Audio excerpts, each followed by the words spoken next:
우리나라의 위상이 높아지면서 우리나라를 포함한 동북아 전체 역사에 대한 해외인들의 관심도 커지고 있는데요. 최근 해외 커뮤니티에서도 새 나라 역사에 대한 토론이 눈에 띄게 늘면서 그동안 잘 포장되고 홍보되어 왔던 중국과 일본의 추악한 진면목을 이제는 세계인들도 알아가는 것 같습니다. 오늘은 관련 토론 글들 중에서 중국의 치밀하고 집요한 동북공정, 그리고 임진왜란 당시 일본이 우리 선조들에게 저지른 만행에 대해 알게 된 세계인들이 어떻게 반응하는지 차례대로 살펴보도록 하겠습니다.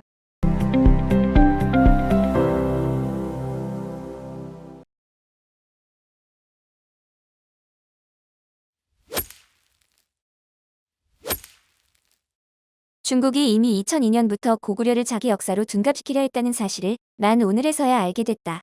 사실 그들은 꾸준히 자국과 주변국 역사를 왜곡해왔어. 고지도조차 수정해가면서 세계적으로 로비를 해왔지. 고구려는 오늘날 중국 길림성에 있던 부여 사람들이 주축이었다. 고구려인들은 인종적, 문화적, 언어적으로 한나라인들과는 달랐지만 그렇다고 현대 한국인의 조상인 사만인들과 유사한 것도 아니었다. 그렇다면 고구려는 중국과 한국 중 어느 쪽에 가까울까?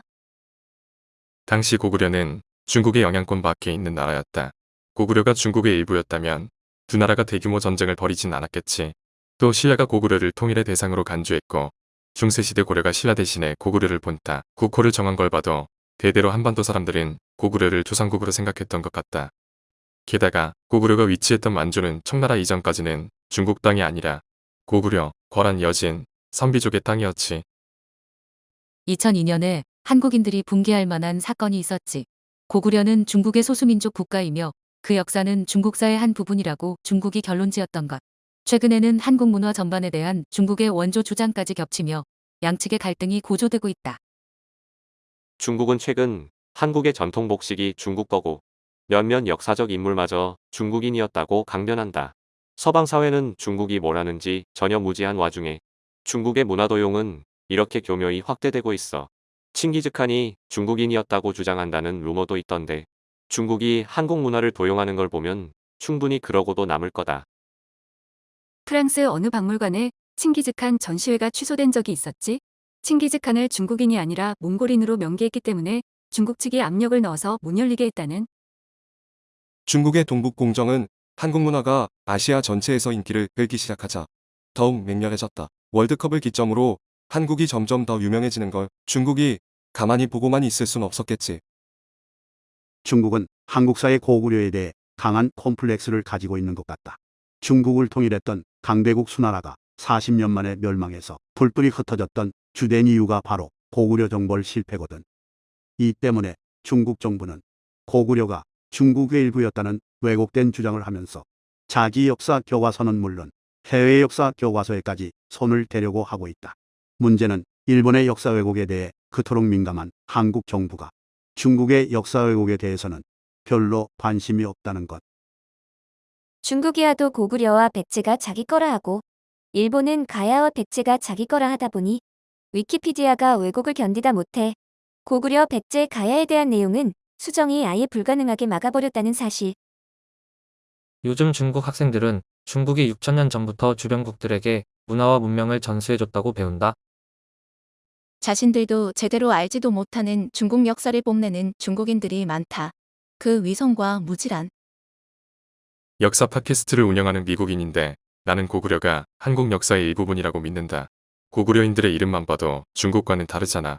고구려인들이 현대 한국인의 조상이라고 봐야 마땅하다. 중국이 장기전을 하고 있다는 걸 알아야 한다. 이런 수법으로 북한에 대한 권리를 주장하기 위한 기초를 닦고 있는 거야. 중국의 근거 없는 소유권 주장에 대해서는 전 세계가 맞서야 한다. 세계 무대에서 한국의 위상을 고려할 때 중국의 노력은 성공하지 못할 거다. 동북공정은 신뢰감이 바닥이고 한국이 확실한 대응 논리로 반격하고 있거든. 세계는 이미 한국의 역사와 문화가 얼마나 고유한지 알기 시작했고 중국 문화와도 구분하고 있어. 나는 역사학도인데 아시아 역사를 배울 때는 중국 자료는 일단 제끼고 한국이나 서방 자료만 본다. 중국의 역사 왜곡은 이미 바래진 중국의 이미지를 더 악화시키고 세계의 웃음거리로 만들 뿐.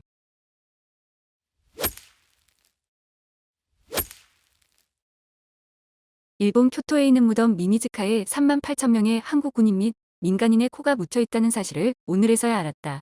일본은 전과를 입증하기 위해 전통적으로 적병의 신체 일부를 가지고 왔다지. 한국 2차 침략 때는 머리를 21만 개나 가지고 돌아왔다고 한다. 일본 병사들은 적군을 죽인 수만큼 보상을 받았는데 그 증표로 쉽게 내놓을 수 있는 것이 코와 귀였다.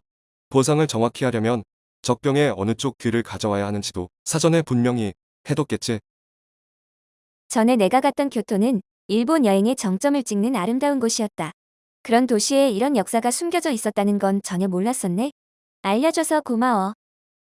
평일 아침에 미미즈카에 간 적이 있는데 바로 옆으로는 어린 학생들이 유유히 걸어다니고 입구 앞에서는 노인들이 아무렇지도 않게 카드 게임을 하는 걸 보고 충격을 받았었다. 90년대 초에는 무덤을 파서 거기 묻힌 코드를 한국으로 송환시키려는 움직임도 있었지만 미미즈카가 역사의 상징일 뿐 아니라 그중엔 명나라 병사들의 코도 섞여 있다는 이유로 진행되지 못했지. 무덤 속 정확한 코의 숫자는 모르지만 최대 12만 개라는 설도 있다. 솔직히 이런 정도는 빙산의 일각이 아닐까? 미미즈카는 일본이 과거에 어떤 나라였는지를 다시 한번 일깨워 주는구나. 일본의 과거는 아주 이상함. 일본 교과서에는 미미즈카에 대한 내용이 전혀 없다. 처음 코무덤 얘기를 들었을 때 나는 일본을 비방하기 위해 한국인들이 지어낸 얘기일 거라고 생각했다. 설마 이게 진실일 줄은. 일본이 아시아 국가들을 괴롭힌 건 오래전부터였구나. 근데 일본 제국주의는 단지 그 연장선상에 있었네. 일본군은 수많은 조선인을 죽였다.